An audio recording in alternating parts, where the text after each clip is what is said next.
Okay, everyone, it looks like we're live now. Welcome tonight to the Xbox Roundtable Podcast. This is show number 298, your place for Xbox talk and more from around the game industry. I'm Invader, your host for the evening, and we are delighted to have you all here tonight, as always. Earlier this week, we saw the announcement of the Xbox Developer Direct. Really exciting stuff, detailing what Xbox has in store for the next few months. We'll dissect the hints they gave us for the plans for the show, and yeah, we'll talk about all that, and some Elder Scrolls stuff as well. They're having a show right after. We will dive into that, and it's certainly going to be a fun one, for sure. But before we go into that, let me introduce everyone on the show tonight, starting off with Centurion. Hey, thanks for making it, bud. How you doing? Oh, not too bad. Just celebrating my wife's birthday, so I will warn you ahead of time right now. There's still a celebration going on, so don't be surprised if it sounds like I'm getting drunk or something like that, because there will be drinks handed to me. But I'm excited for today's show. Definitely a lot to talk about. At least on the Xbox side with what's going on with the developer direct and ESO. But on top of all that, just kind of like same old thing, trying to avoid working way too much and also just gaming away. Don't ask me why. I went down a rabbit hole, replayed all of Star Wars Battlefront 2's campaign and the DLC Resurrection. Um, been hammering away at Elder Scrolls Online. I get sucked back in heavily every single year at the beginning of the year because of the new life festival that they have to kick off the new year. And then oh God, I don't even know how to start with this. I'm I'm playing Avatar, of course, but for me it's Baldur's Gate 3. Mm-hmm.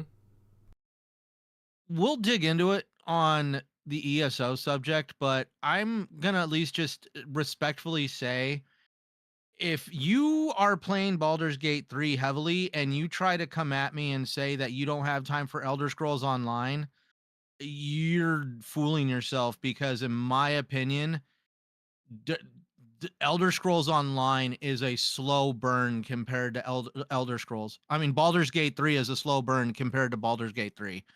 I mean, don't get me wrong, Baldur's Gate 3 is an awesome game. I'm trying to really get into it heavily, but because I'm more of an ESO fan, I'm just like, sometimes I'm just shocked that I've spent so much time just in the first area alone. I haven't even made it to Baldur's Gate. Hmm. All right. I, All right. I'm just, I mean, like, I'm just a little shocked. Mm-hmm.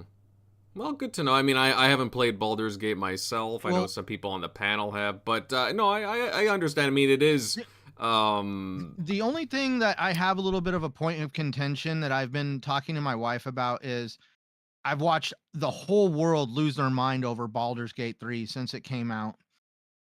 And obviously, they didn't release it on Xbox at the same time they did PlayStation. They tried blaming it on the Xbox Series S. I'm not trying to be a dick in what I'm about to say, but I actually do want to say that Larian does have some limitations as a developer, and those limitations are the reason why they weren't able to develop correctly for the Xbox Series S. And the reason why I'm going to stand by saying that is there is an issue with game saves on the Xbox side. I don't know how it works on other consoles or even PC, but apparently it can delete itself very easily on the Xbox side. Like, you can lose hours and hours of gameplay. So to somehow circumvent this, they want people to give up their personal information with their name and an email address, so that way they can back your last 10 saves up to the cloud network over on Larian's side. So I'm like, that's where I'm just like, so you made a game that doesn't save correctly, and to fix that, you're creating a system where people have to give up personal identifying information for them to keep their saves. I just want to say that now I see why the Xbox was put on the back burner.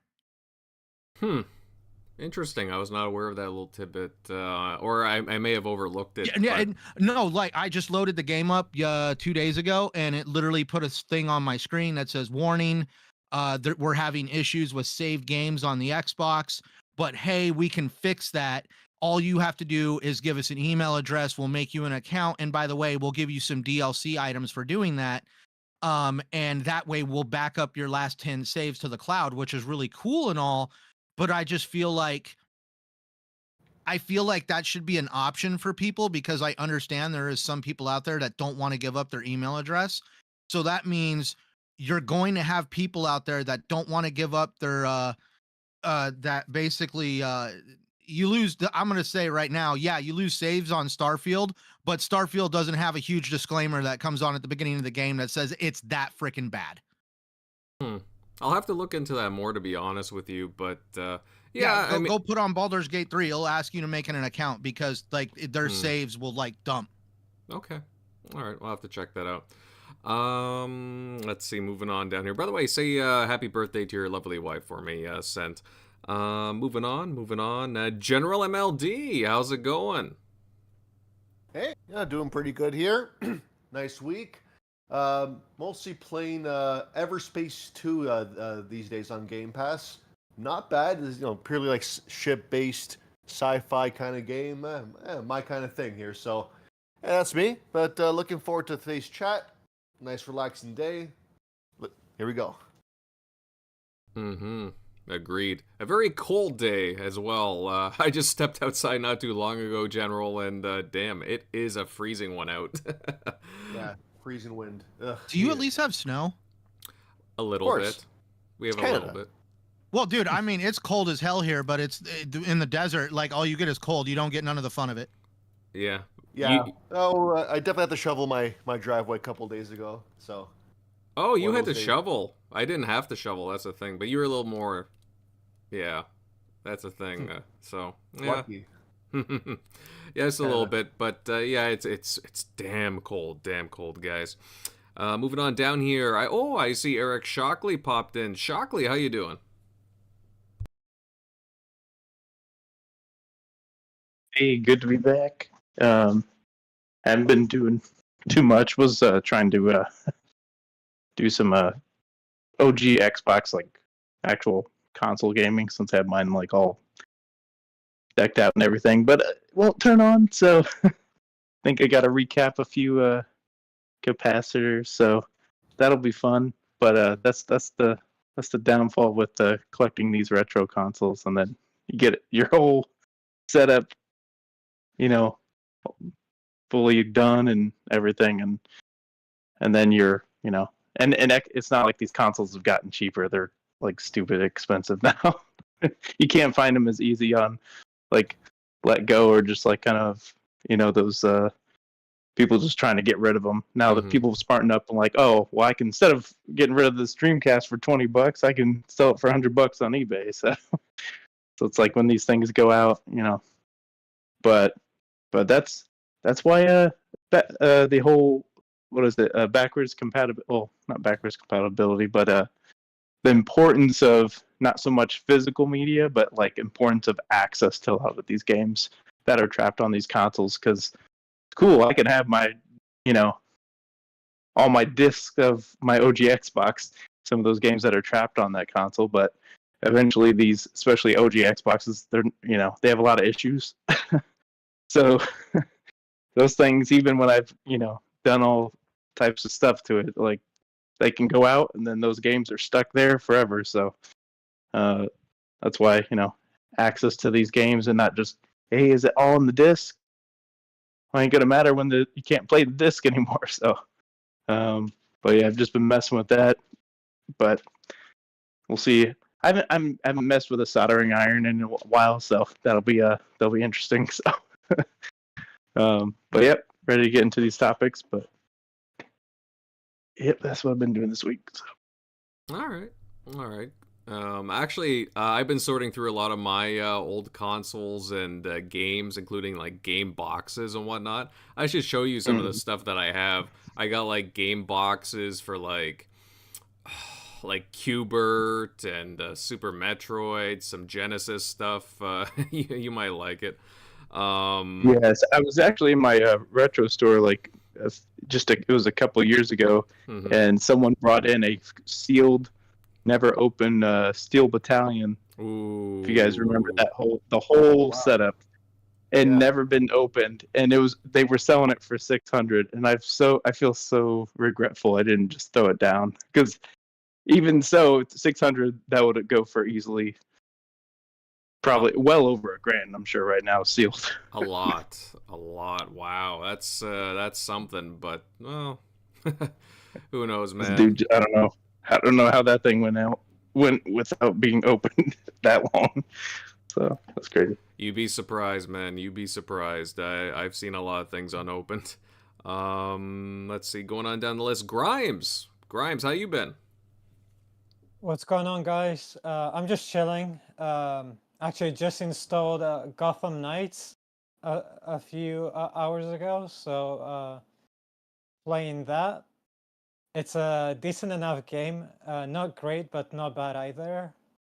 And I'm about to start installing Assassin's Creed Valhalla as well, which is a game I'll probably never finish, since there's always so much to do in the game. But yeah, I haven't actually played. You were gonna say something? Who are you going with in Gotham Knights? Bad Girl. Okay. I got sucked into playing as Red Hood like almost the whole time. So those were actually the only choices I was gonna go with, either Bad Girl or Red Hood. The other two, I just can't stand them. Nightwing and Robin 2.0. Yeah, so those are like two of the most annoying characters in like comic book history. But yeah, and I can't wait to discuss what we've got coming up later on the show. So yeah, just chilling and happy to be here with you guys today. All right, likewise there, Grimes, likewise. And to round out the crew, we got the Dots RTS in the house. Dots, how's things? Things are good. No, I've been jumping around between playing my own MMO of Final Fantasy 14. I got back into doing some more miniatures painting, getting some of my Space Marines from the Leviathan box done. That's a slow grind I've been going with. But other than that, I mean, I just started listening to the Ace Combat 25th Anniversary Orchestral Concert that is now on Spotify. It is fantastical. The music is absolutely amazing, and it's a blast just to listen to while I'm like driving around and whatnot. I was gonna say, are you driving down the road listening to Ace Combat soundtrack? When am I not? Is the better question. It rocks. It does rock. I'll give you that. But That'd no, be some scary road rage inducing music. Oh in the no! rock What's really scary is like when you're listening to like actual like Kickstart My Heart by Motley Crue type music while you're driving. That's the scary music. But no, and beyond that, honestly, the only thing that's really gotten me recently is how much I've been laughing at that IGN Twitter post about yeah, that the was Xbox bad. not having first-party games. That was bad. In 2023. Had fun with that one too. Oh man, watching that and having the Twitter community context post underneath it, just bashing IGN. That has been the highlight of my weekend. It's Dude, it feels like the gaming media meets on like a Zoom call or something. Well, maybe not a Microsoft-owned platform, but they're like, guys, last week we really slipped up. All right, how is it somebody could start a rumor about Microsoft games going third party? What could we do? Let's just say they have no games again. That's great. Yes. I mean, you have to ignore, the high-profile games that they released the past year. They had no games. What? Starfield? Hello? Yeah. It's like and the fact that the community put that context in, and it is stuck there unless they delete the post. And the developer direct, which we're going to be talking about in a few minutes. Oh, yeah. Like, we're going to be. I'm pretty confident. I mean, we'll get into the details soon, but I'm pretty confident we'll be getting some game release dates soon. So yeah, they can go suck on it. I mean, IGN's been. I mean, most of the gaming sites, in my opinion, have been pretty terrible in recent years. It just seems to be accelerating to a point where I don't know. To me, it's a comedy nowadays. Like between IGN, Kotaku, a few others. Like I laugh. I laugh too, and I think it's funny that like I assume all of us here are quote unquote on Team Xbox. It's almost like the podcast is revolve around it or something. But the fact that we're on Team Xbox and we don't do anything, but we're part of the bad guys. The Xbox is terrible, and we're just here having fun. And everyone's trying to rain on our parade, and it's like we're having fun. We're playing our games. We're having a great time. I'm not spending my time bashing PlayStation. I don't care about doing that. And they find it worth their time to, spiel nonsense about how terrible our system is. I don't bash PlayStation, but I'm sorry. I will call it. I hate to use the term. I'll call a turd because I don't really represent PlayStation as a turd. I'm just saying, like, yeah. I mean, like, as a joke, I'm like, I'm sorry, but if the dress makes your ass look fat, the dress makes your ass look fat. And I'm sorry, PlayStation is capable of making mistakes and they aren't this perfect company. But according to Colin Moriarty, I'm part of the bigger problem, apparently, because I make fan art that gets people excited for stuff when they shouldn't be excited.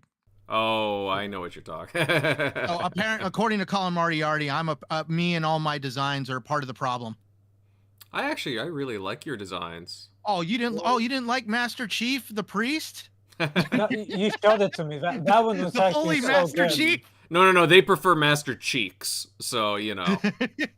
Oh, that's a whole other thing I've been seeing on Twitter recently. Don't The get me whole started. helmet debacle. Oh my lord. Well, Put on your helmet.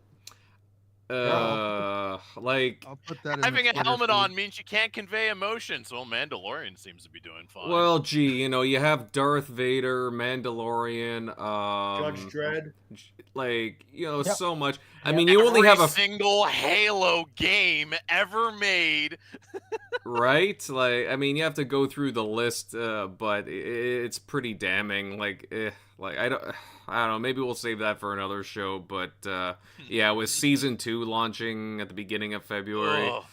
I still haven't seen season 1. I don't plan on it. I've seen bits of it. That's Not enough seen for season me. 1. Well, there you go. I put that in the X feed in the show in the podcast messenger right there for you guys. Okay. Oh yeah, I did see your around. thumbnail. That was a beautiful thumbnail. Beautiful thumbnail. That's a beaut scent. That's a beaut. Dude, I was just messing around and all of a sudden I'm like, oh my God, I didn't even think about doing that. That's going to aggravate so many people. I love this chat already. All right, guys. Before we get into things, quick reminder, very, very quick, to smash the like button and share out this video across social media. Make sure you notify all your friends that we are currently live, and we want some more Xbox people here, just gaming fans, everybody here. Bring the family, friends, everybody, even the dog and cat. We want you here. But yeah, let's get into the news without any further delay. Talking about, of course, the Xbox Developer Direct. It got officially announced earlier this week, a few days ago. And it's scheduled for January 18th, so what, about 4 days away now? So very soon, and it has some images on it that they put out. They talked about it in an Xbox Wire. Stuff that will, some of the stuff that we'll see during the show. Some teases: Indiana Jones, Ara, Hellblade 2, and Avowed, just to name a few. I think South of Midnight was there.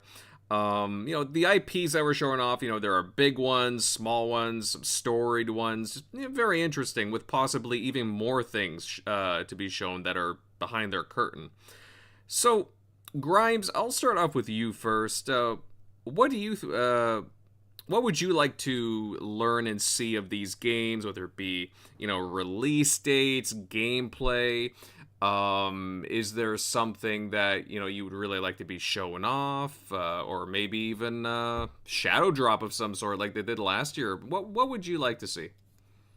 Absolutely. So I'm going to start with what's not going to be there. if you haven't heard, Microsoft has said there won't be any updates on games from ABK, which I can't say that I'm not disappointed because we've waited what feels like a decade for that deal to close. But I understand it. Maybe it's not as easy as we thought to move everything from Battle.net to the Windows Store. I'm not a programmer, so I don't know what entails. But all I'm asking is for some of those classic Sierra games that probably cannot run on Windows 10 or 11, but give me some of that Police Quest, SWAT games, or Gabriel Knight, and I'll be happy. I'm gonna put my I'm gonna start off by putting on my tinfoil hat. And what if Microsoft is actually lying about not having Activision games on Thursday? And that's gonna be the shadow drop. Of course, it's highly unlikely, but I'm just putting it out there. But yeah, back to what we're expecting on Thursday. As we discussed last week, I'm really eager to find out more about our history untold. It's it's interesting that they're actually using their own in-house game engine rather than use Unreal or Unity. They're using this engine called Nitrous, and I would love to see how it compares with something like Unreal. But I digress. Yeah, I love turn-based strategy games, and it's great to see them still popular amongst gamers, as well as getting love from Xbox fans. I actually haven't played a Civilization game since the early 2000s, and obviously it's not the same exact game, but it borrows a lot from Civilization, and it obviously inspired by that game, given that the studio founders worked on that game.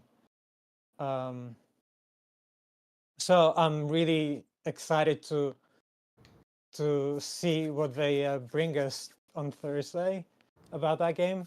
I'm also looking forward to see more about Avowed.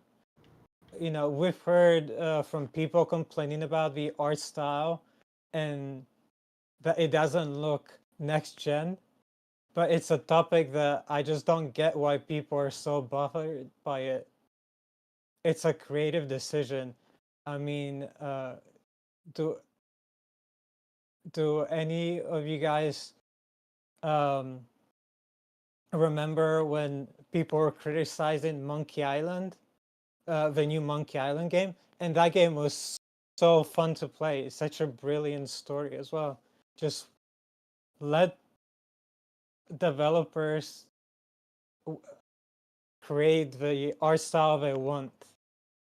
And Obsidian have some of the most talented and greatest minds in the video game industry. They know how to make a proper video game. I mentioned last week, but Pentiment is such a piece of art, such a well-crafted game. The characters are believable, and as you progress through the game, you start to feel for the characters. Outer Worlds, another banger. Short, but such a brilliant game. You could a game that you could play whichever way you want to. You could play as a character with a slowest IQ, or as a complete asshole. They give you so many options of how you want to play. Then there is Grounded, such an underrated game. To make a game from something as easy and basic as Honey, I Shrunk the Kids, and developed by a skeleton crew. So just imagine what Avowed could be. And I haven't played Pillars of Eternity, but it's obviously a game. Avowed is obviously a game in the same universe. So I definitely want to jump into Pillars of Eternity before Avowed comes out. Just I can't wait to see the story of the characters they come up with in Avowed. They're so talented. And then I've never been a PlayStation. No, a PlayStation. I'm sorry. We were talking about PlayStation before, so completely was making up shit right now. I've never been a Pokemon person.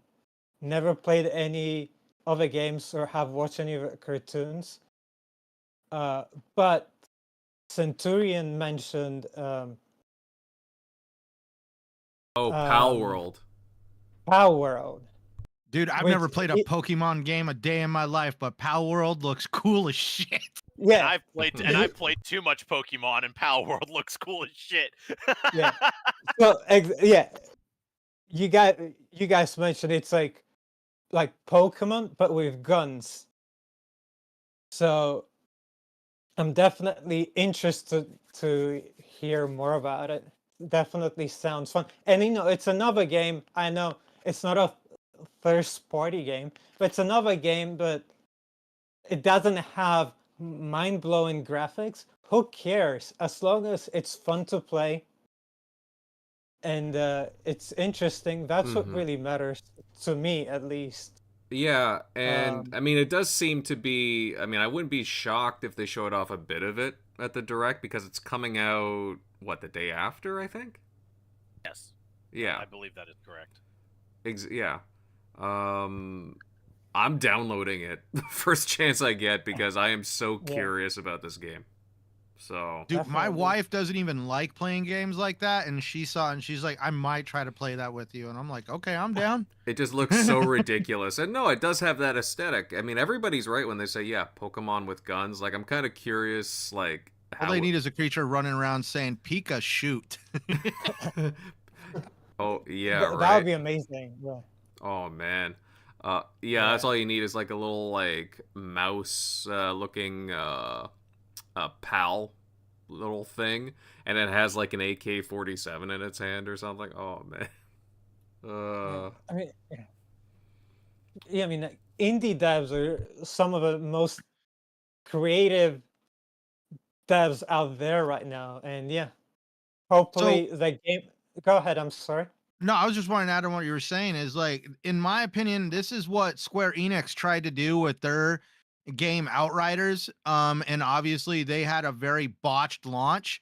Now, as long as the developer for as long as the developer for Power World, I forget their name, it eludes me, but as long as they can hit the launch quite well, they're gonna suck in a lot of people by this game being in access and Game Pass. And then when it does leave Game Pass, it's going to show that there's going to be a lot of people willing to buy the game as it leaves Game Pass, as if they can really nail this launch. And Square Enix tried to do the same thing with Outriders, but we all know that they completely botched the launch of Outriders. You mentioned the save thing earlier. Well, that's what actually killed Outriders when it first launched. I mean, I had a friend who really liked the game. We were playing with a bunch of other friends, and was deep into the story. But then his save got corrupted, and he just didn't want to go back to that game. The sad part is that also happened to Lord Cognito from the Iron Lords, and he was a big fan of Outriders, and it wiped his entire inventory. And the glitch is actually still there in playing Outriders. Wow.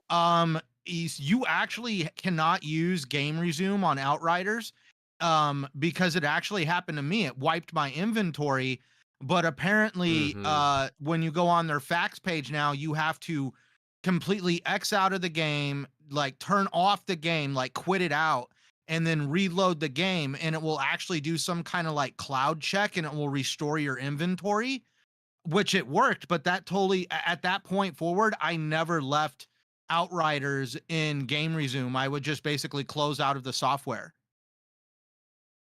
That's wild. Yeah.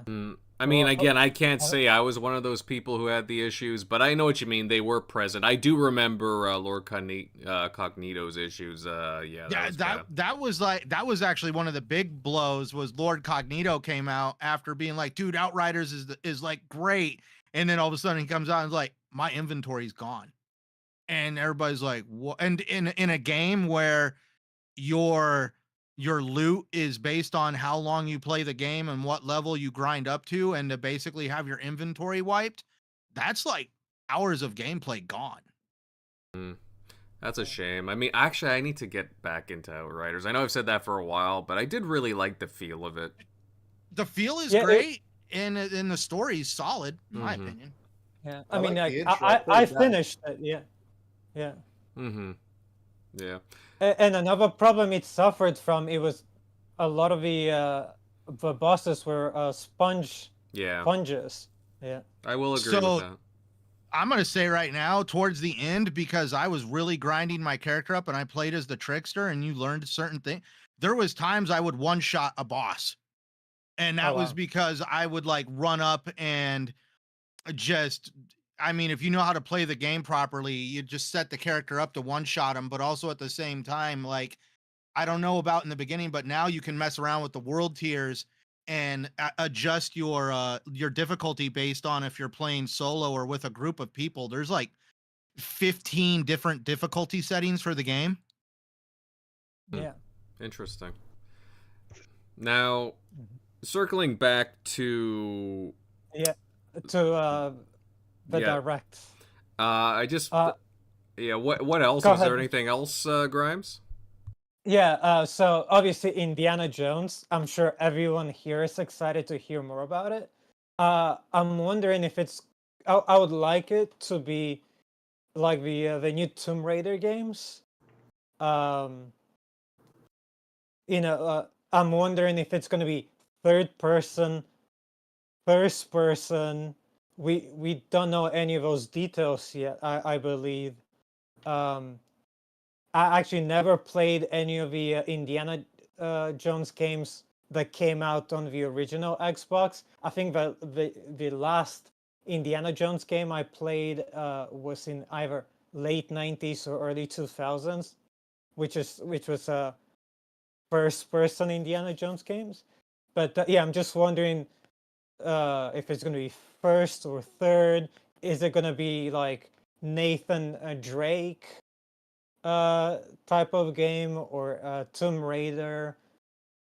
It's just interesting to find out more about it. And then I also mentioned it last week, but I think we're probably gonna hear more or see more about Stalker 2. It's been a while since we've actually heard anything from it.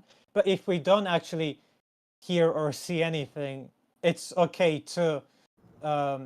They're dealing with something more important than games right now, so they can take as much time as they want or need. And then last thing I'll mention is Hellblade. There's nothing really to say about Hellblade anymore. I'm hyped. I'm ready to play it. Just give me a 10-second video with a release date and nothing more. I've seen everything that there is to see about Hellblade, and I just, I'm gonna play it regardless. Don't need to show me anything more. All right, that's fair. Yeah, I mean, I'm very curious about all the titles that you just mentioned there, all high profile for one reason or another. I gotta admit, with Indiana Jones, I mean, I would love to see, like, having the option to go between either first person or third person. I mean, probably third person would make more sense for that type of game, but I don't know. At the same time, I kind of like the option, but I gotta see the gameplay first before I even, I guess, comment on that. What's crazy about the Indiana Jones subject is like the pinnacle right now for the best Indiana Jones game to be released is a PC-based click and point narrative kind of thing. Indiana Jones and the Fate of Atlantis. Like I What year watched did that come out? we're 90s. Oh, 90s. so it could be that game I was talking Yeah, about. I just don't remember. it was basically a great game. It had all the little quirky humor from Indiana Jones. It dealt with obviously him battling the Nazis and stuff like that. And for whatever reason, it's like been like the mountaintop for a really well put together Indiana Jones now for a very long time. Like I've watched so many different videos where they did countdowns of the different Indiana Jones games that have come out, and Fate of Atlantis is always on the top, and it is nothing more than a click and point adventure game. All right. I mean, I never played that one myself, but good to know. I know some people in the chat are talking about the. If you want if you want to play it, it's in the Ant Arcade thing that you can, like that Ant Arcade where you can stream all those games for like $30 a year, or purchase it outright for like 80 for lifetime membership. That Ant Arcade, it's in the Xbox store, and Fate of Atlantis is one of the games that's part of the library. And let me ask you one last thing. Do you guys think it's going to be story based, or is it going to be like adventurous, like Tomb Raider? Mix. Will they both have stories? I know, but like Nathan Drake type of like storytelling, or Tomb Raider, which is singular. I'd say Tomb Raider. He'll have some side characters along the way, but yeah, it'll be his adventure. Yeah, I'm kind of with MLD on that one, because I mean, if they go down the road of Nathan Drake, that just goes against all the character of Indiana Jones, because he wasn't an action superstar. He was Indiana Jones. It was like the adventures and the crazy stuff he'd go through. I don't know. I'm just kind of curious. Like, let's see. Well, I'm just gonna wait and see how it looks. I in a way, I kind of want it to do its own thing, to be honest. But I do understand what. Oh you no, guys I are don't saying. want it to. I don't want it to 1-for-1 Tomb Raider. I'm just saying I want it to. I'm hoping that they stay like. I hope they do what Nacon does, where they stay true to the source material and they keep it feeling like it's an Indiana Jones game. They're not out to copy one IP or another. I hope so. I certainly hope so on that. Let's see. GeneralMLD, I mean, I'm curious on your thoughts regarding the Direct. I mean, we got some hints here. You know, Grimes went over it a bit. I don't know. What are you looking forward to? Gameplay? I mean, release dates? What do you think? Oh yeah, this came as a very pleasant surprise. I don't think anybody expected Indiana Jones. We all thought that would be, well, I personally thought that would be a June showcase kind of thing. Certainly more of a 2025 game, but now rumors are suggesting it could be a lot sooner than expected. So I hope that we see that game in action, and we'll get a trailer. It might give us at least a year-based window. So, but I'm getting ahead of myself here. They said that ABK will not be at this event, and at first I'm like, well, that's missed opportunity. But now I'm thinking, if they're going to do a roundtable discussion just to clear the air, like they did with Bethesda, I feel like that will be a more appropriate thing to cap it off, because in the end, it's just a circle of executives talking around. You know, us gamers would be watching, and we'd be like, you know, give us something good, give us something good. And at the end of it, they'll drop like the first batch onto Game Pass. I'm like, okay, all right, that'd be better. So that said, I'll talk about the games that we're actually like gonna see here. I feel like I'll say Avowed first. Now, I'm one of those guys that saw the first trailer and had this negative reaction compared to the original one, because it's CGI, right? And it's always like a glimpse of what we're gonna see, but in the end, the final product is Obsidian's creative decision, and I support them all the way. These guys do not miss. And plus, I think the trailer we saw was alpha gameplay, so it's only going to look better. And I'm sure they heard the criticisms when we said them. So, I mean, that said, I play Obsidian games for the characters, for the choice and consequence, of which, among Xbox teams, they are unrivaled. I think that their RPG elements are better than Bethesda, and they're only on par with, say, In Exile, because again, Wasteland 3, fantastic game, and Clockwork should be pretty good as well. So I'm looking forward to their take on Elder Scrolls, but making it their own. I don't really know much about Pillars of Eternity universe, but I'm sure that game will be a nice entry for gamers like us. And if I really like Avowed, I'll just maybe I'll play Pillars of Eternity 1 and 2 after that if the universe really draws me in. So I'm hoping for that too. But yeah, that game's gonna be their big mass appeal game for the holidays. I don't think releasing at any other point in the year is gonna cut it. This is their November holiday big ass game. This is their version of Elder Scrolls to keep us waiting for that next big Xbox RPG. So there's that.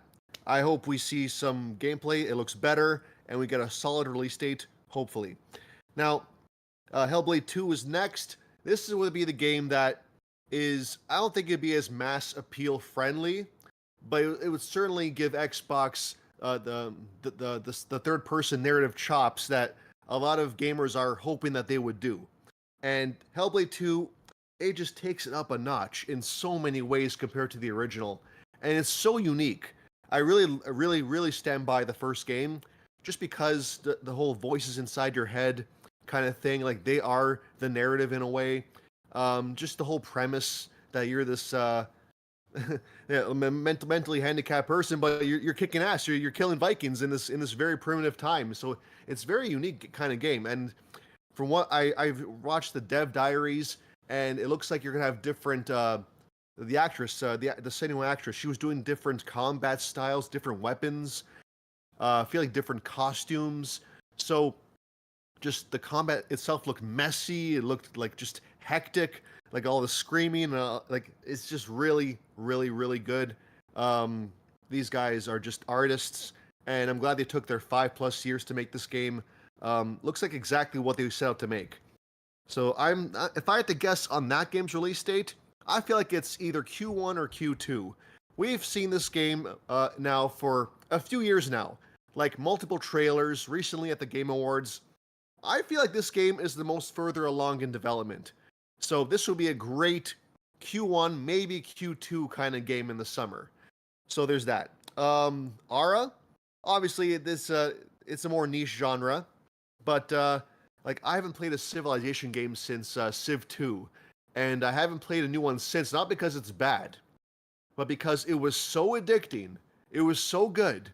Like I put like 200+ hours into it. It just sucked my life away when I was playing it. I'm too scared to go back to another one. So, and it says that the Ara developers, they're Civ veterans. So if they capture half of that magic, I feel like Xbox has another hit on their hands. I'm glad that they're doing these kinds of genres, that they're doing these games that are also pleasing the PC market as well, because Xbox is expanding there too. You want to cater to that market as well, and I hope that they make a console version either at launch or soon after launch. At least if the R would be, I think it would also be first half of this year too, because we've known about it for some time. If you make the Xbox version like in holiday period, that's fine with me. But please make a console version. I don't want that Gears Tactics Flight Simulator discourse online where the Xbox console version was delayed, and it's just a mess on social media. So I hope they do that as well. Now, with Indiana, I am hoping to be surprised by this game, because I'm not really an indie fan, at least not these days. The last couple movies I haven't seen, and nor do I want to see them, because I used to see Harrison Ford Indiana Jones in his prime. That is true peak Indiana Jones, when he was a one-man army, like doing his thing. And this game, I hope it goes back to that time period. What I think, obviously, he will be younger, but that's the idea, to recapture the essence of the old movies, which I feel like it will. Todd Howard, he seems pretty passionate about this when he talked about pitching this game. And Machine Games, I mean, come on now. they are the developer when it comes to fighting Nazis. So, and I feel like that's what Indiana will be fighting. So I feel like Machine Games is suited towards that. Well, I feel like it will be more towards Tomb Raider style of storytelling, where, yeah, he'll be like at these old sites and ruins, and there'll be some kind of narrative in the background with the Nazis, and he'll probably have one or two side characters that will help him along the way, have some banter with it. Yeah, the makings of a good story. I think it takes place in the 1930s as well, obviously with the era there. So I hope it does different camera angles. Of course, it's Indiana Jones. It's a licensed game. You want to see the character. So I can see that most gameplay being third person like Tomb Raider. But because Machine Games is a first person shooter developer, I wouldn't be surprised if there was sequences or, say, combat where it would have a first person view, at least for certain aspects of it. Maybe like there's scenes where you have to use his whip to traverse, and that would be first person. Who knows? I feel like it does seem like there will be a mix of gameplay elements, and that to me is good. You want to make this game unique in its own way, and that differing camera angles when appropriate would be like it'd be beautiful, I think. So yeah, it's a pretty stacked here. I'm glad Xbox is this transparent.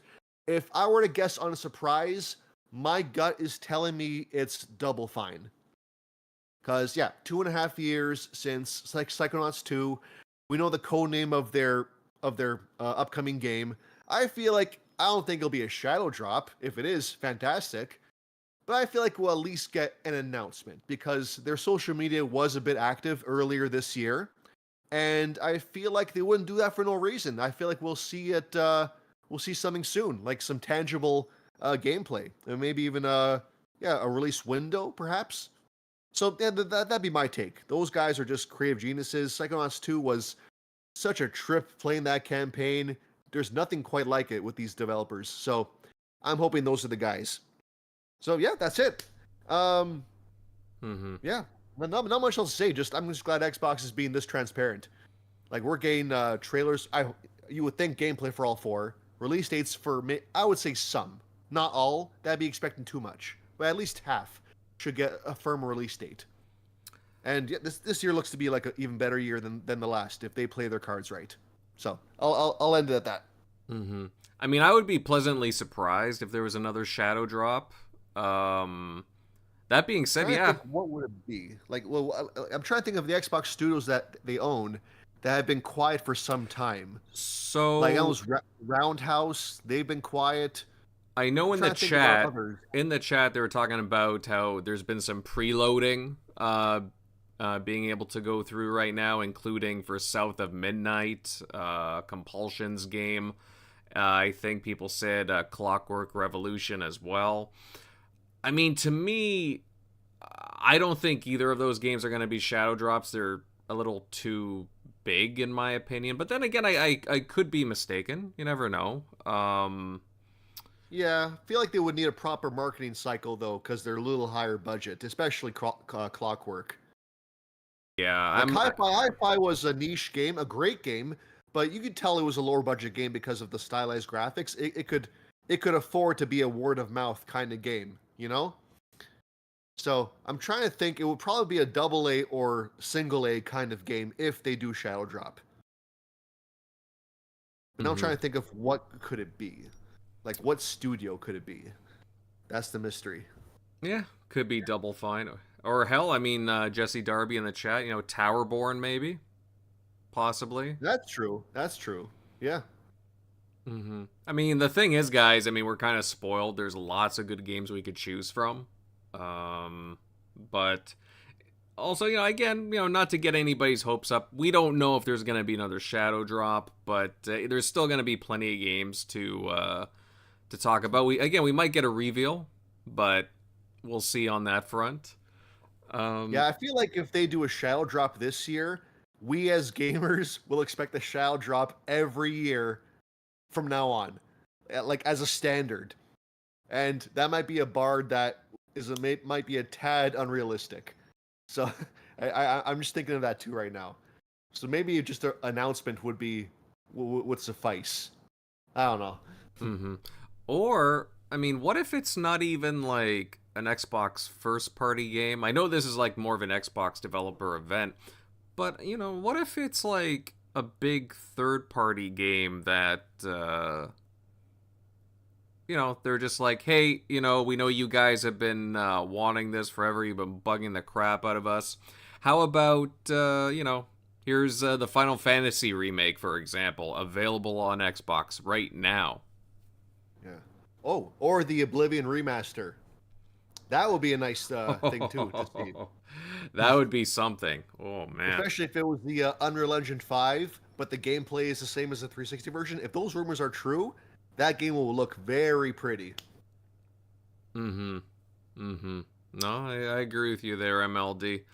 Let's see, moving on to Shockley. Eric Shockley, pal. I mean, I'd love to know your thoughts. I don't know. What do you think? Is there anything that's been teased for the direct that you're really looking forward to checking out? Indiana Jones, Aura, anything like that?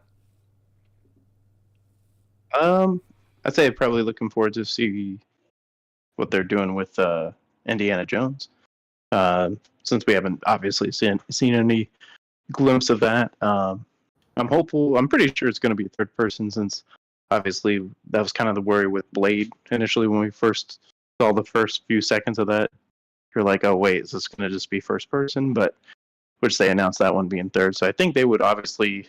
It'd be a weird thing to like make a third person of a big IP where you're going to hide the IP. It makes sense with like Wolfenstein, because you're just playing could be any random name dude. Same with Halo. You're not you're kind of like this vessel, so there's not a ton of character building to you, whereas you would like if you're playing a Blade or Indiana Jones or one of these big well-known IPs that people love, like that character. People might like Halo and like Master Chief, but there's not a lot of other than like whatever the mission is. He's not like telling you, giving you a lot of stuff or some philosophy or some shit. So that in that sense, he's still kind of more of a like vessel, kind of like a Wolfenstein in a sense. So I'm sure they're going to make it third person. That'd be kind of a plus. If you're going to use his like whip and some of his stuff, that'd be doing the whip from first person would look kind of weird, I would think. But yeah, I'm hopeful. I'm excited to see what that looks like and like the visual quality they're going for, and but definitely I want to see more.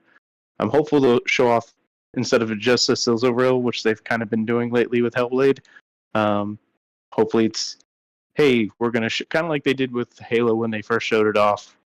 When it was like, hey, okay, we're just starting here from like the menu screen, and here's kind of like what they did for last year. They did that kind of for all the games. So I'm assuming that's what they're going to be doing, and why they didn't really do that at the Game Awards, since they've announced this. I feel like they're going to, obviously that's what it looks like, a developer, direct as they call it. So I'm assuming they're doing the very same similar style and sticking to that.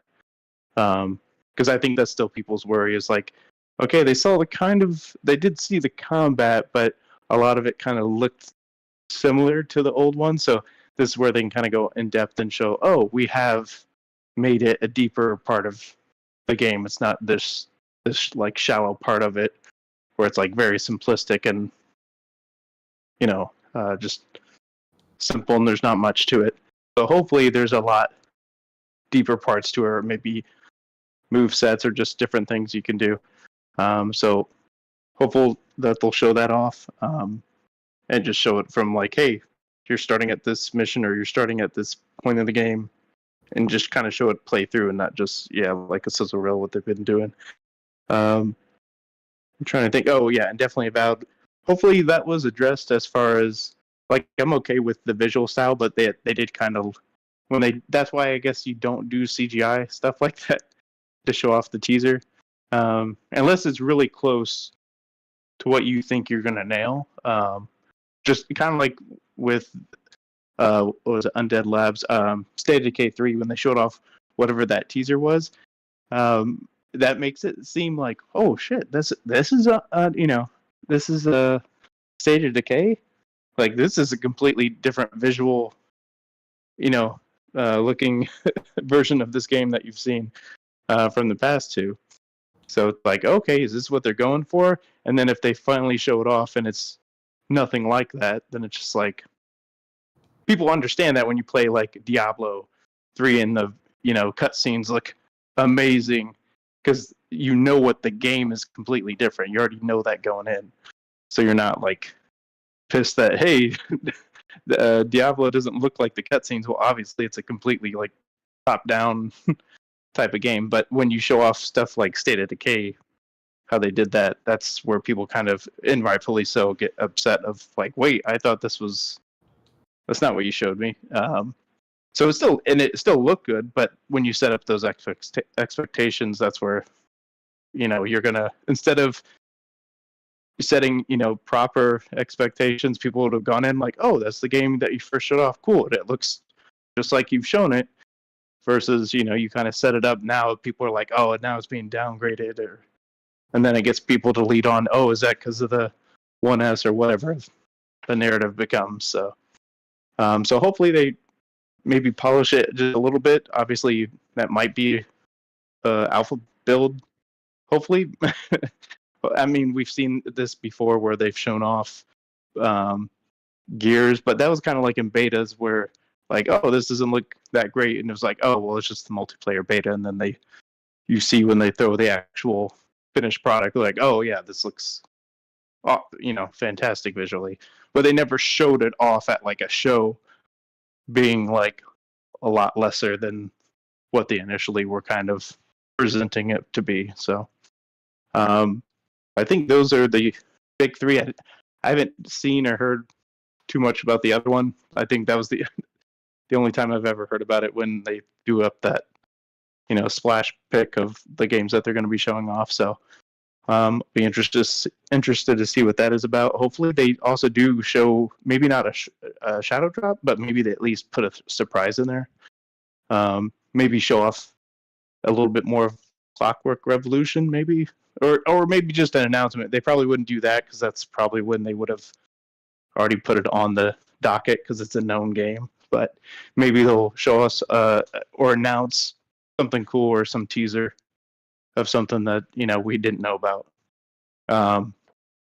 So obviously it doesn't need to be a shadow drop, but just something that like, oh, there's this maybe new small project that gets the fan base hyped for stuff that we've been asking for. So or just acknowledge like, hey, we are making a Banjo or just something that people have been asking for, whether it's like an update or feature or something cool. So other than the things they've already announced that are already going to be there. So but yeah, that's what I'm looking forward to. So and when is that supposed to drop again?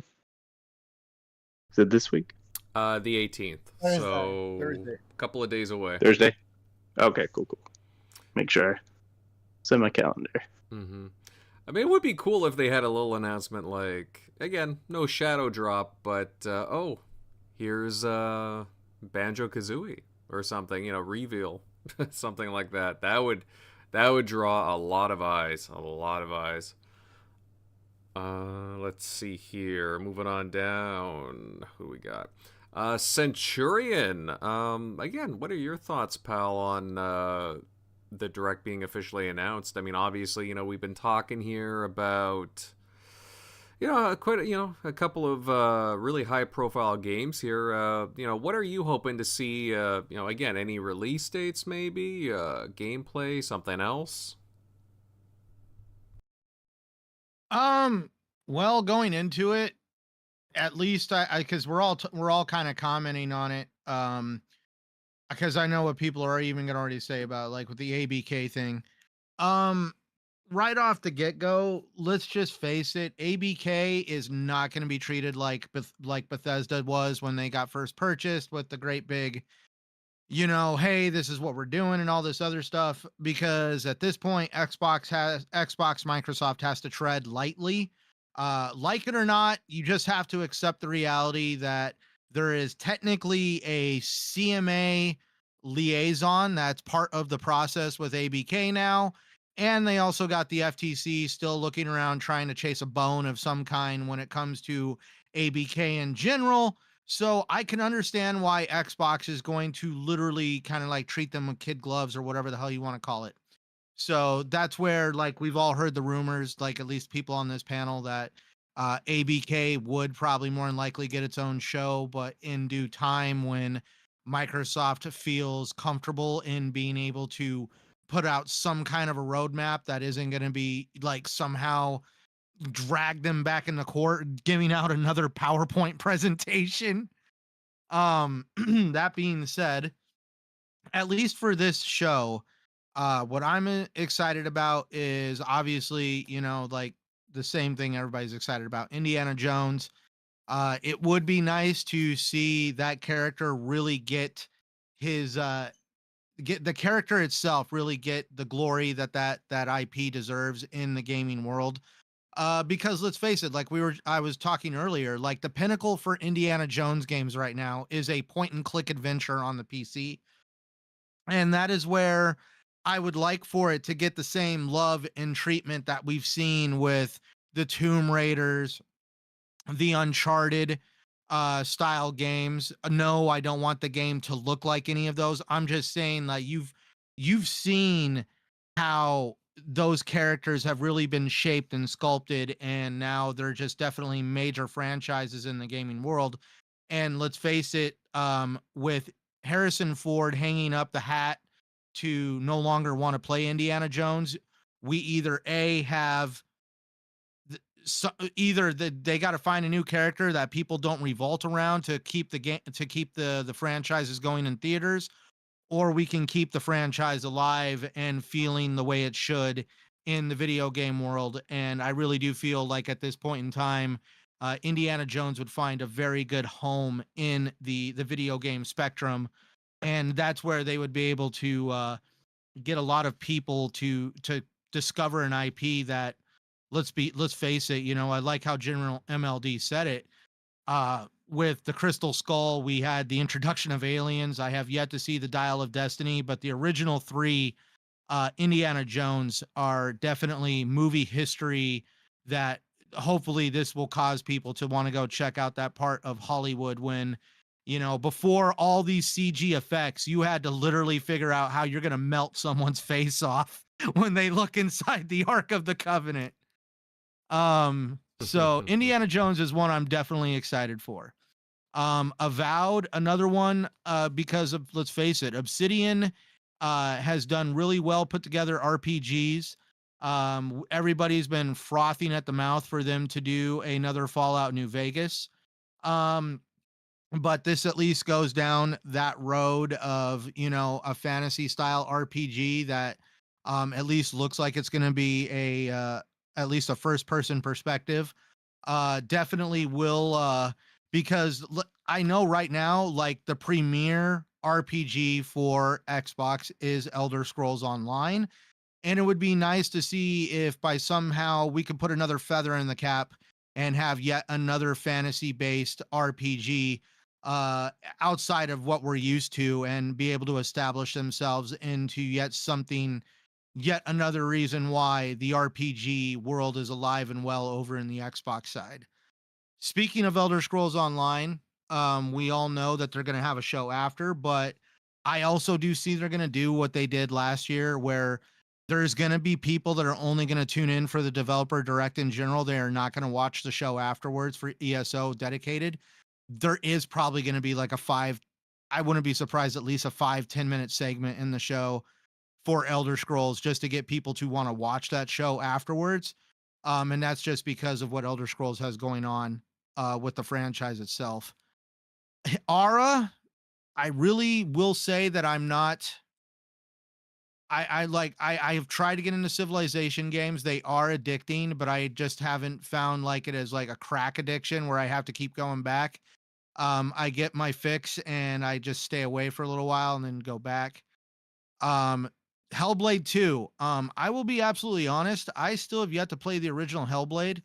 But that's just, Dots will probably be able to understand this one. When you play like an MMO, it consumes so much of your time and like you got to pick and choose. And I have essentially have told myself I will play the original Hellblade before Hellblade 2 comes out. So if they do have a launch date as part of the show for Hellblade 2, that's going to let me know like the clock has started. I got to beat Hellblade 1 before this day.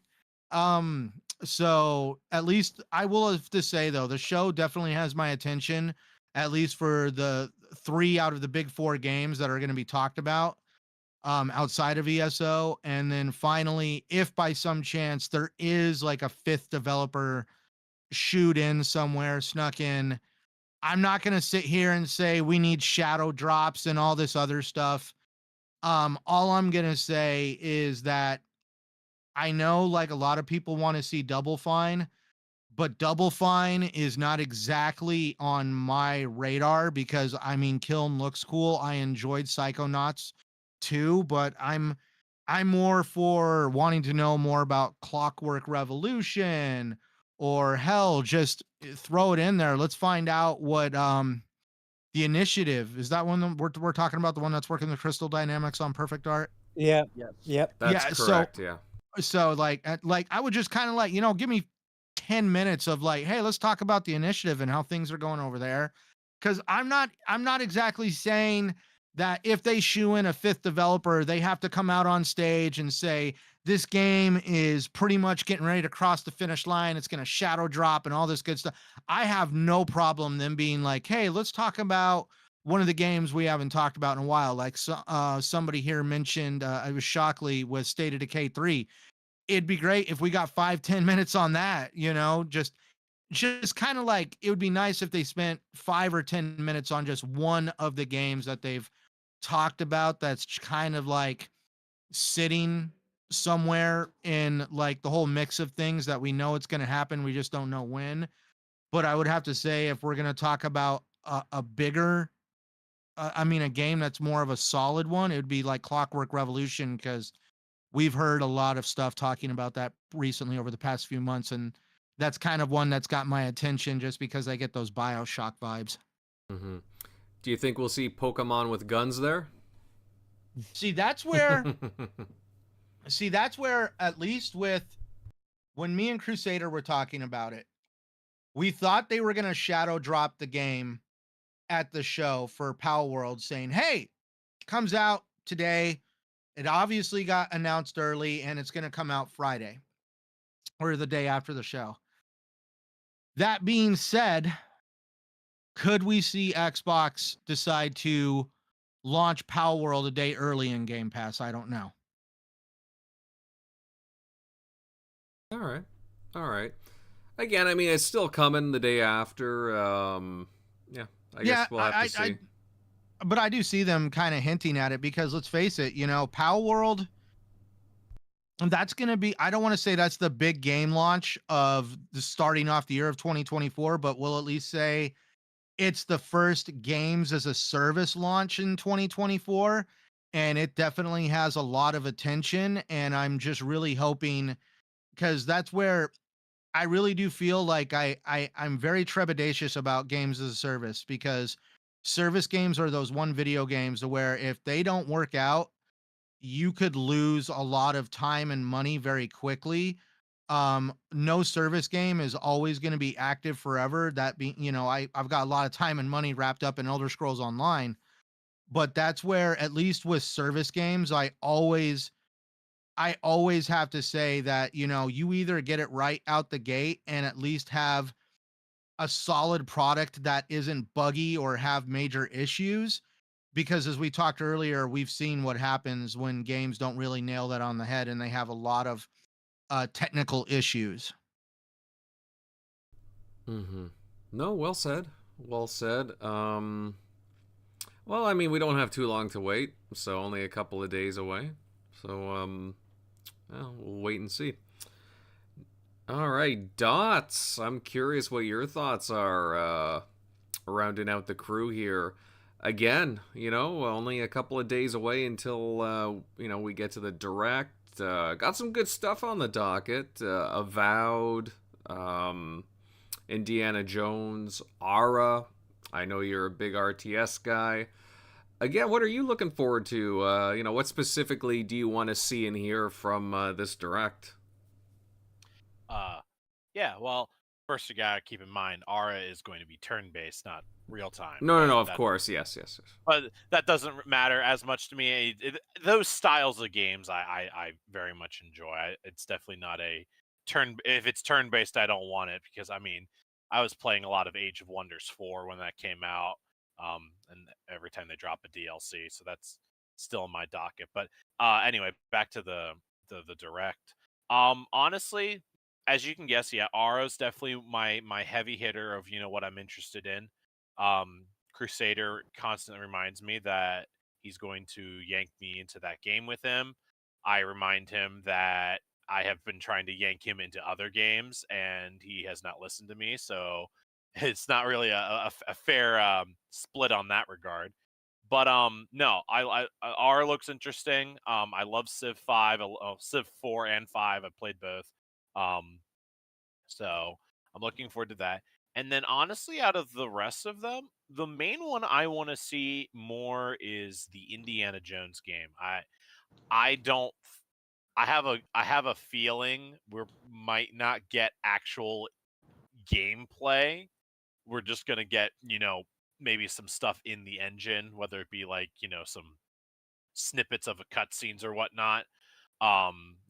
Hear the voice actor for who's playing Indy.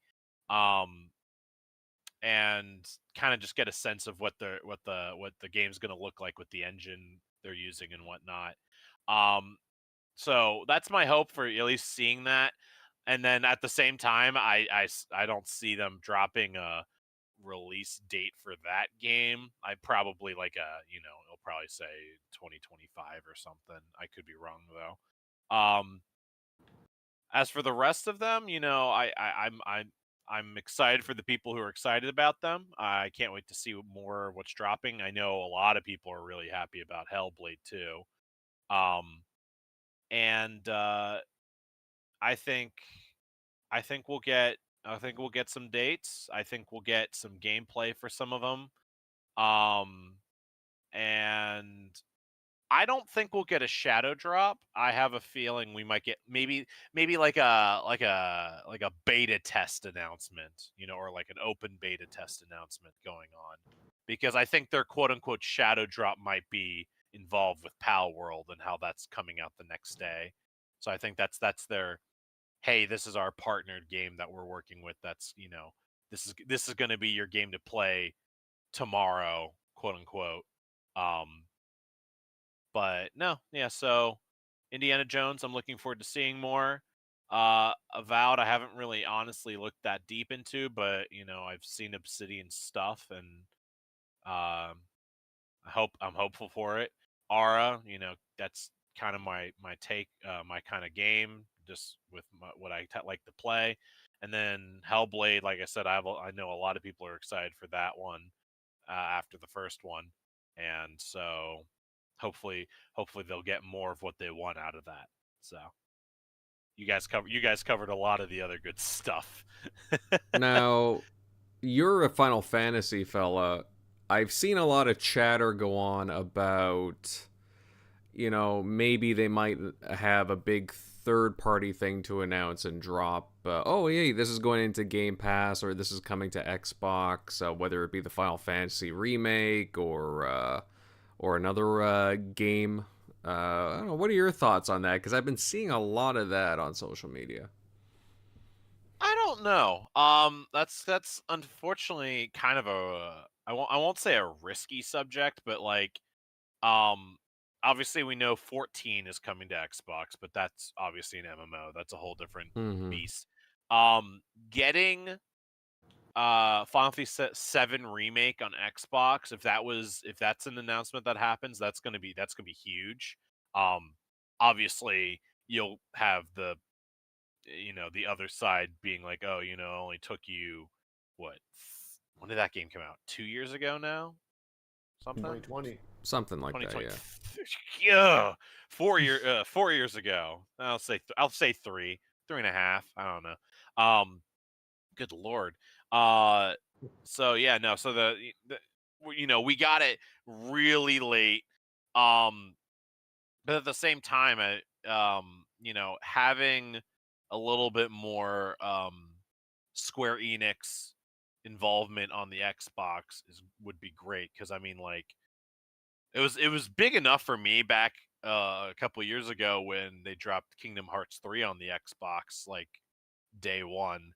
And I know that's Square Enix and Disney, but having Square Enix have a little bit more faith and love with Xbox. I mean, we saw Phil Spencer at one of the Final Fantasy 14 fests, and so I think that was in Europe, and that was huge to get that announcement for 14 for Xbox. So I hope that Final Fantasy and Square Enix will continue to keep this partnership with Xbox and Microsoft, and hopefully maybe we can start, moving Final Fantasy as a franchise right in the middle, and allowing it for all platforms on release drops, rather than giving PlayStation that little extra boost of, what you said, 4 years of waiting for that game. I mean, and I think it took a year for it to hit Steam. So, like, a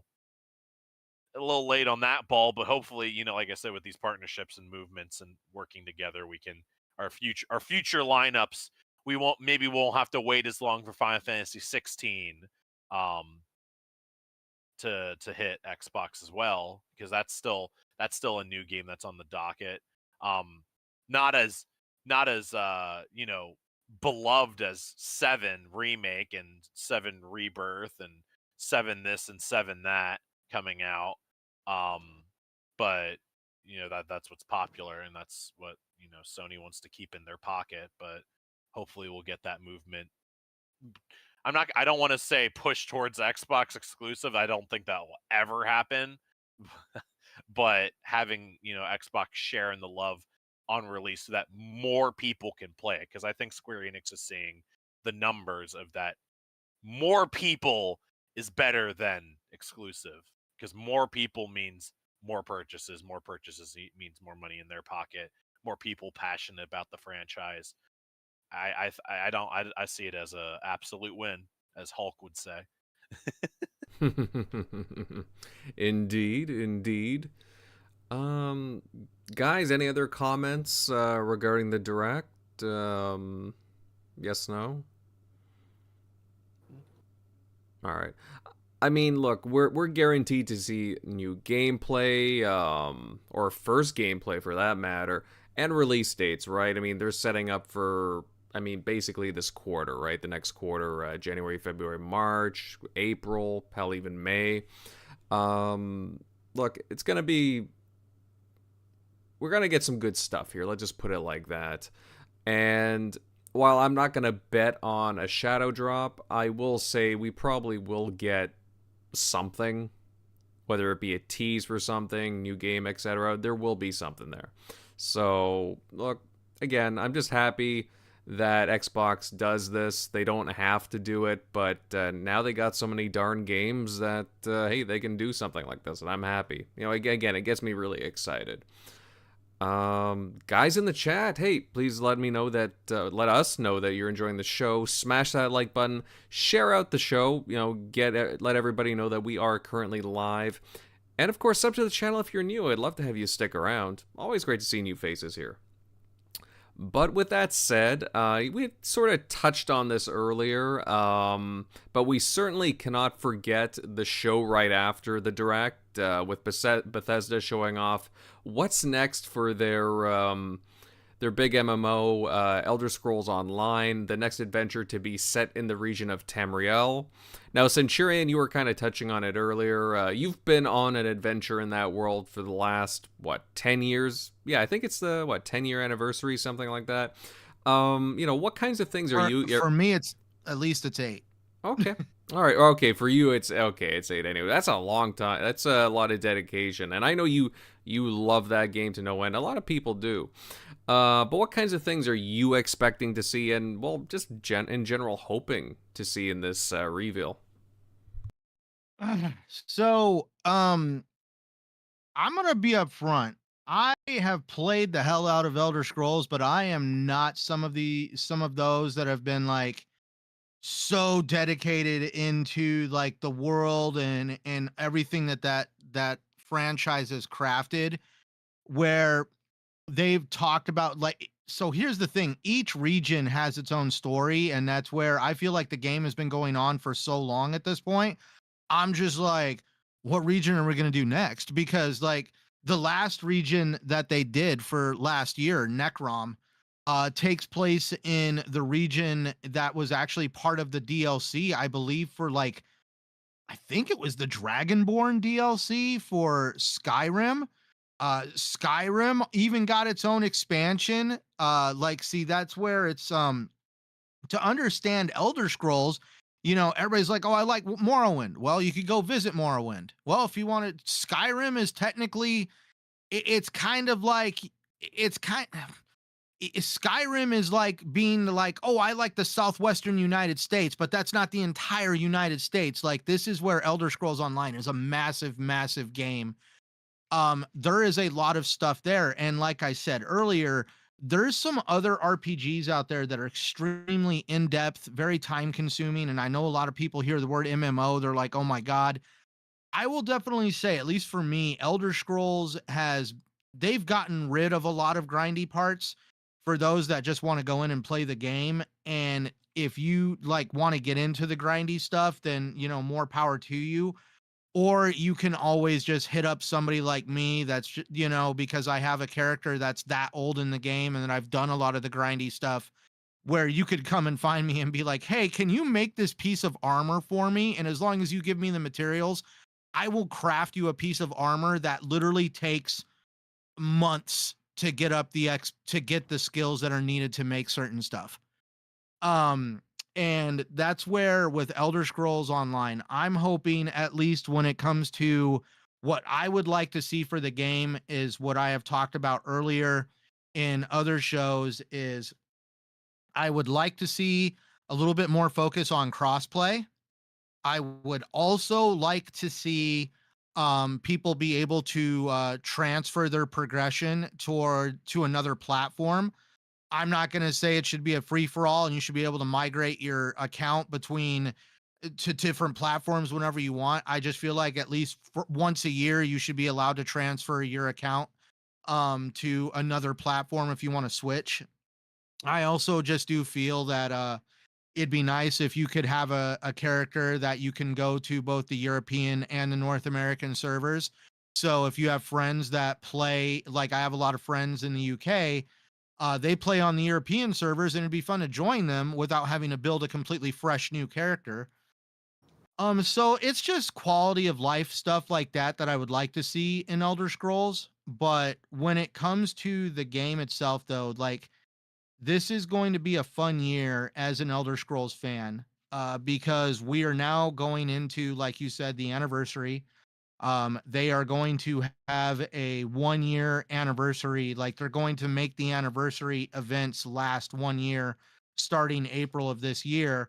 And they plan to have stuff on their YouTube channel, like where they have sit down interviews with the developers and those that have been involved in this big long journey that ZeniMax has had with Elder Scrolls Online.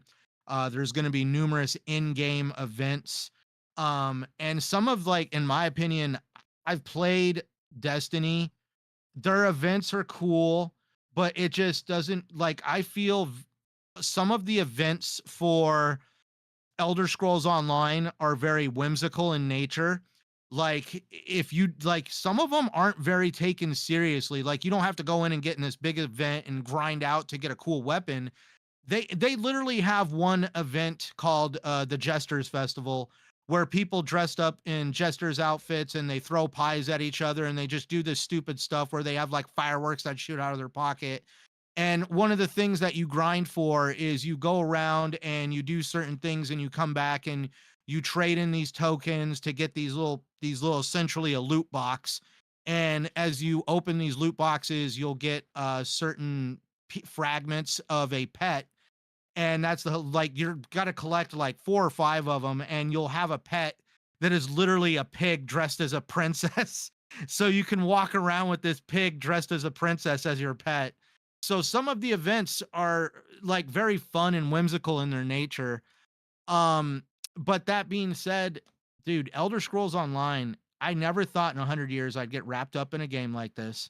I never thought when I first started playing the game I would keep going back to it as much as I did. There's a lot there if you're a solo player.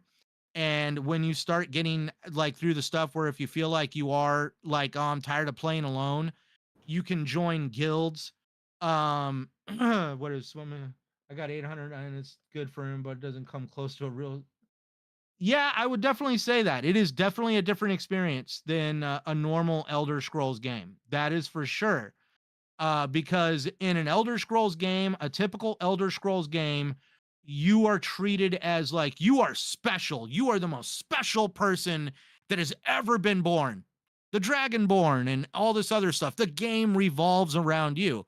That's typical Bethesda chemistry for their games. When it came to what ZeniMax did with ESO, is you aren't the most special person in the world. The game acknowledges that there is multiple people playing the game and everybody can craft their own version of the adventures they want to go on. And that's the cool part about it is like some of these, like in all of the Elder Scrolls games, the Khajiit, the cat people, and the, oh my god, I forget the name of the lizard people. There's different races in this game, and some of these races have never had their own standalone game, like we saw with the Dark Elves in Morrowind and the Nords in Skyrim. And you got to meet the Aldmeri Dominion in Skyrim on how they ruled the Nords with an iron fist because they lost some war to the Aldmeri Dominion. But the funny part is, in Elder Scrolls Online, it takes place like 600 years before Skyrim. You actually get to see the Aldmeri Dominion in its infancy as they are waging war, and you get to these different, you get to see some of the stuff that set up these games for people to enjoy. And the Aldmeri Dominion never had their own standalone game, but Elder Scrolls Online is that standalone stuff. It basically gives you a way of like really experiencing the history and the culture of the races you fell in love with playing the original Elder Scrolls games. And that's where not too many games can go out and do an MMO that works. And that's where I feel ESO really captured the essence and the fanfare that revolves around the Elder Scrolls franchise. And they made a very, very successful MMO. And you'll see this show that's coming up after the developer direct is going to be like, what's the word I'm looking for? Invader. God, I don't know what you're looking for. I know, right? Basically, I mean, this is going to be a very big moment for ZeniMax. I mean, there is general excitement. I mean, I saw a lot of people that are looking forward. Yeah, it's a Pinnacle. Let's just say, like, this is something that, you know, a lot of companies talk about wanting to have an MMO or a games as a service go for 10 years. And a lot of times, a lot of developers miss that mark. At least with Elder Scrolls Online, the first year of that game being on its PC launch was at a very, very rocky start. And a lot of people thought it wasn't going to work. And now, if you look at it now, it is a total night and day difference. And that game has grown. The developer itself has grown. They've hired a lot more people. The developer has gotten big enough to where they've even hired support studios. ZeniMax actually purchased a studio in Bethesda as in Budapest as a support studio for Elder Scrolls Online, and they're also helping craft ZeniMax's next MMO. So definitely for sure, Elder Scrolls Online is going to be this is going to be a big moment for them with the anniversary of Elder Scrolls Online. All right. Yeah, the Argonians. Thank you. The Argonians. Yes. Definitely. And as you get into the stories of these things, like you'll actually see it. Like there's a lot of culture there. You thought we thought Mass Effect was deep in its lore. Elder Scrolls Online has literally, I think it's like 2 or 3 guys that work at ZeniMax, and the only thing that these guys do is craft the lore for Elder Scrolls, and they fact check the developers to make sure what they're doing is actually in line with the lore that they have created. And the main lore master over at ZeniMax for ESO, the game director has made jokes in the past saying that this man could read out of a phone book, and he could make it so mesmerizing just to hear him read out of a phone book. Damn, must have some voice then too. Yeah, he has when you go watch some of the documentaries, yeah, he's just this older gentleman that just has this one of a kind voice. And definitely, for sure, I would have to be like, yeah, that would be an interesting experience hearing him just read out of a phone book. Interesting. I have to take a look at some commentary videos on that. Let's see. Before I forget, Angel Azrael with $5 Thank you very much. Saying, greetings from South Australia. Great chat. January and February is packed. I'm so hyped for pre-ordered Persona 3 Reload and Like a Dragon Infinite Wealth. Ooh, some nice games there. Definitely diversified.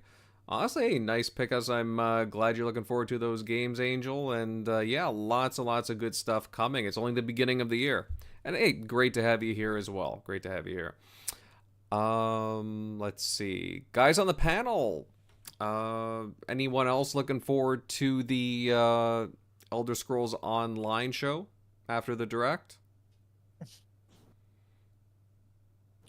I'm just going to say, when I finish my backlog, I'm going to go to Elder Scrolls Online. I actually know that when I want to go into an MMO, I'm going to go all in. And we have a few options at our disposal, like World of Warcraft and whatnot. But I got to say, Centurion, you've really sold me on this game over the years. I feel like when I'm ready, I'll hit you up. Maybe you could help me out with some armor weapons. Oh, dude, I can't. Along my way. So, to get into crafting, you have certain things to give them traits, and you have to research these traits. And the more traits you research, the longer your research time is. Towards the end, it takes 29 to 30 days to research one trait, and I've done them all. It's more like set it and forget it. I call it putting it in the oven. Yeah. Well, you certainly sold me on this game. I enjoyed Skyrim. The Elder Scrolls universe is pretty fascinating to me. I feel like I'll have a good time with this game with the occasional tips from you. Oh, definitely. Yeah. I mean, and if we all hung out, I mean, it's definitely a game where you have a lot of fun playing with friends, because you get the whole game can be done solo, but then you have public dungeons, which are harder, but you can do them by yourself if you have a well put together character. And then you have what are known as raid dungeons. And that's where it's like Destiny. You ain't doing a raid dungeon by yourself. That is for damn sure. All right. Good to know. Good to know if I ever decide to download Elder Scrolls Online. But hey, you know what? Who knows? Maybe if I get some time this summer, I'll go into it. You've definitely sold me on it too, for sure. I'm sure you sold a lot of other people tuning in as well. Let's see. Dots, are you interested in checking out Elder Scrolls Online show, or just kind of focusing on some other stuff? Honestly, I probably won't watch it, not for any lack of interest, just because, I have other stuff I play, and I cannot split myself between 2 MMOs. I've tried it before. It does not work out well at all. But let people, the people who enjoy Elder Scrolls, I'm more than happy for them. There's no contests, there's nothing like that. Oh, come on, Dots, come over to the Wabajack side. Nah. That's fine. I'm fine. I got my own silliness in 14. It's a kooky game at times. See, that's what I'm worried about is if I ever get done with Elder Scrolls, that's where I might go check out Final Fantasy 14, and then the rest will probably be history. The issue with the main issue, which I will agree with 14, is that there's a learning curve for like the first 50 levels, and that's like because like right now you go up to level 90, and being that the first 50 levels, because that's the 50 level 50 is the base game, but it is a slog to get through. And it's once you get through that slog of level 1 to 50 and the main story from 1 to 50, that's when the game gets really good. And like, and in this, it's not like a Destiny thing where it's like, oh, you gotta play the end game. No, it's not the end game that's good about Final Fantasy 14. The story is amazing. The community is great. A lot of people out there to help other people out there. I obviously don't know about Elder Scrolls Online, so I can't like do any like story comparison or whatnot. I mean, it's very Final Fantasy. You get those like power, friendship, and the light versus dark-esque, cliches, but the voice acting is spectacular. The cutscenes are emotional, all that fun stuff. But once again, that level 1 to 50 slog is a turnoff for a lot of people. But the game's free for the base game, the first expansion, the second expansion now. So like that's a lot of free content for people to get into. Wait a minute, Final Fantasy 14 went free to play? It's always been free to play from the base game, and then they added Heaven's Ward, which is the first expansion, and then Stormblood, which is the second expansion. When Final Fantasy 14 hit my radar is when Square Enix had cut people off from being able to join the game. That was when they were having issues with the next deal. They released a DLC that had so many people that were like, there was like asinine queue times where you had to wait like 10, 15 days to get into the game. That was when Endwalker, the most recent expansion, dropped. Yep, I remember that. Yeah, and everybody was talking about Endwalker, and I'm like, oh man, maybe I should check this game out. And then I went onto my PlayStation to see if I could download it, and literally it says we are currently not allowing people to make accounts at this time. So I was like, all right, well, screw it. That is no longer the issue, although the next expansion is coming out this summer, but it's dropping on Xbox before that. I believe I'm trying to remember if they gave a month even. I think they said April or February. But yeah, it's free from level 1 to level 70, which is practically half the game for free, if not more than half the game, and that's still a boatload of content for free. So like, that's something, if you have time, I will not recommend it as a, do it on the side thing, because it's an MMO. It's a slog, but it's a fun slog once you get past that level 50 mark, because that's when if you're at least in it for the lore and the story, that's when it gets interesting, is after that level 50 mark. But I won't. We're talking about ESO. I shouldn't be ranting about 14. I hope the ESO No, video... actually, let's face it, dude, I'm glad that there's something like Final Fantasy 14 out there making competition for MMOs, because in my opinion, I feel like Elder Scrolls Online has surpassed World of Warcraft. And because I know they have a huge fan base, but because of the fact that ESO is available on both PC and console, and now you have Final Fantasy 14, who's going to do the same thing, PC and console, and this is creating competition, which is going to be like the guys over at ZeniMax have to do what they got to do to keep the game fresh and fun. Otherwise, people will migrate to Final Fantasy 14. True. Although I will say that the play style of ESO and the play style of 14 is, I'm assuming, vastly different than, like, say, if you play WoW and you play Final Fantasy 14, a lot of it is very similar in how the game works. I think ESO has its own unique play style to it. Right, That I because they tried doing that in the beginning where, so I actually have been playing long enough to remember, I remember how the original game was mapped out.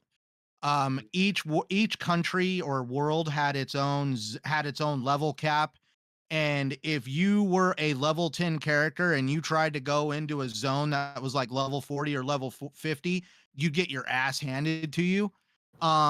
And that's where, and then also what's really sucked is as you play the main game, you'll find out that you have the main game and then there's 3 factions in the game that have their own faction quests. And depending on what faction you start with, like say you're part of the Aldmeri Dominion, you do the main quest, like the main storyline, you do all your faction quests for the Aldmeri Dominion, and then a character like Cadwell will give you an amulet to basically to get you to migrate to a different faction. That's remnants of the old game, where the old game you weren't able to fast travel to a world that's part of the Ebonheart Pact because it was gated off from you because you're supposed to be at war. And you would have to have this amulet to basically make people think you're part of the Ebonheart Pact. Now, and it was great when you really think about it, but they found out it was way too restrictive. And so ZeniMax decided to get rid of all those barriers. And that's when they did the console launch, and they had basically a relaunch of the game where they called it the One Tamriel expansion, where they basically took all the level caps off of everything. They got rid of all zone restrictions depending on faction orientation, and they made the game scale to basically your level. So I'm a level like 940. And I could go out right now and GeneralMLD, you guys could all create characters and we could go questing right now with you at level 1, and you would not have to have any fear of the enemies basically scaling up because there's a level 940 working with you guys. What would happen is the game is basically going to nerf my character and make it to where I'm able to fight on your guys' level. Well, that's great. Yeah, they have something similar to that in 14, like a level sync is what they call it. Yeah, I'm familiar with that concept. All right. Thanks for the info there, Sent. Very, very interesting to note. How about you, Grimes? Any interest in the Elder Scrolls show, or just kind of focusing on the direct? Okay, so I actually haven't played anything related to Elder Scroll since Oblivion, so I'll just let the experts talk and give their opinion. You've never played Skyrim? No. Sorry to disappoint you, bro, but yeah, I haven't. I'm done. Oh, You can play you it. said You it. can play it on your refrigerator. You can play it on your freaking I feel like pregnancy test. I know. I feel like a unicorn covered in pink glitter just walked through my house right now. I'm pretty sure, but dude, Todd Howard probably just fell out of his damn chair somehow. He's like, "What do you mean someone hasn't played Skyrim?" My ears are burning. It's like, It's not my thing. I Get him off prefer the show. Fallout. Get him off the show. End the show right now. Just cut off the show. Yeah. I did play Oblivion, so you know I have played some Elder Scroll, but I'm just happy for the ESO players that continue to get more content. You know, so more content is always welcome in any game, and ESO has a very dedicated fan base, as we've just seen with Centurion, and level 900 or whatever. That's mad in it, but yeah, I respect everything Bethesda's done with that game. Just not my thing. I'm not really into fantasy games. I do play some fantasy games, but just ESO is just gonna take any Elder Scroll game is gonna consume so much of my time that I'd rather play something else that I fancy. All right, that's fair, Grimes. Very much so. Okay, guys, any other comments regarding the ESO event? Yes, no? All right. I mean, either way, I mean, I'm looking forward to checking it out again. I'm not a big ESO guy, but from all the talks that we have, Centurion's definitely sold me on it, and it's just great to see them supporting it after 10 years. Wow, that's dedication. That's I gotta say that's dedication. But all right, I think from the looks of it, that does it for tonight's offerings, anyways. But guys, fun chat regarding Xbox, showing off and detailing their developer direct and Elder Scrolls show. It's gonna be a pretty big week for them coming up, and want to see some gameplay, release dates, news, and so on. Hey, I'm really excited. I'm really excited. I know the guys in the chat are as well. Speaking of which, shout out to everyone that joined us tonight. It's always appreciated having you here, and if you enjoyed our talk tonight, then please consider dropping a like and subbing to the channel if you're new here, and of course, sharing it out across social media. Next up, going over to the outros. Shockley had to cut out a bit early, but you know how to reach him. Just look in the down below in the description. Let's see. Starting off with the Dots.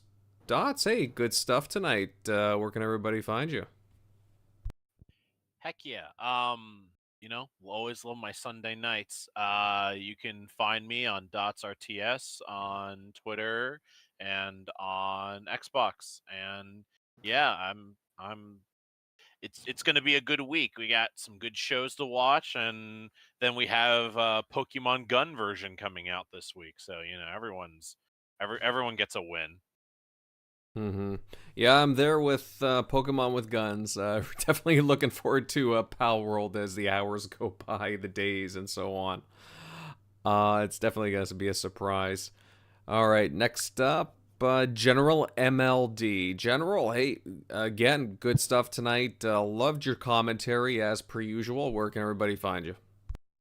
Yeah, you guys can find me at MLD Ghost on X and GhostMLD on Xbox. Yeah, had lots of fun, great chat, and I guess we'll have plenty to talk about next week after the direct. I believe so, yeah. Yeah, it's gonna be, I think it'll be a fun chat. They'll probably have some nice surprises in store for us. All right, moving on down. Centurion, hey, thank you very much for your insight on all things Elder Scrolls, and and even more so, good commentary. Where can everybody find you? It should be me thanking you guys, because I don't get to talk too much about Elder Scrolls. Sometimes I feel like when I do, people feel like it's like watching paint dry. So I really enjoy being able to talk about a game that I really put that much time into. So thank you for that. For those that do want to listen to my banter and the crazy reality that I live my life in, be sure to check me out, Centurion1307 on YouTube, Xbox Live, and on X. You can also find me right here every Sunday night with this great group of gentlemen on the TXR Podcast. Indeed. Next up, Grimes. Hey, Grimes. Good stuff tonight. I loved your thoughts starting us off tonight on the developer direct. Where can all these fine people find you? You can find me on Twitter at FakeMayhemOG, on Xbox on Two-Step Grimes. And I just have one more question for you guys. Who do you guys think is going to open the Xbox Direct? My bet is on Sarah Bond, because she's awesome and she's the face of Xbox at the moment. I would say, you know what, I might have to agree with you on that. I wasn't thinking about it before, but it might just be Sarah Bond, yeah. And yeah, it's as always, it's a pleasure talking to you guys, and see you guys next week or whatever. Yeah, you got that right, Grimes. All right. And yeah, guys, of course, I'm Invader. You guys can find my content on YouTube at Invader Gaming. I'm on a whole bunch of other video content sites. You can find in the description down below. And expect more content from me very shortly. Yeah, and I'll agree with the guys. Fun chat tonight, and we look forward to talking about the Xbox Direct. Afterwards, obviously, we'll find out everything, what they announced, talk about, and so on. It'll be fun, and I'm really excited for it, as is everybody here. Talk with you all then. Later, guys.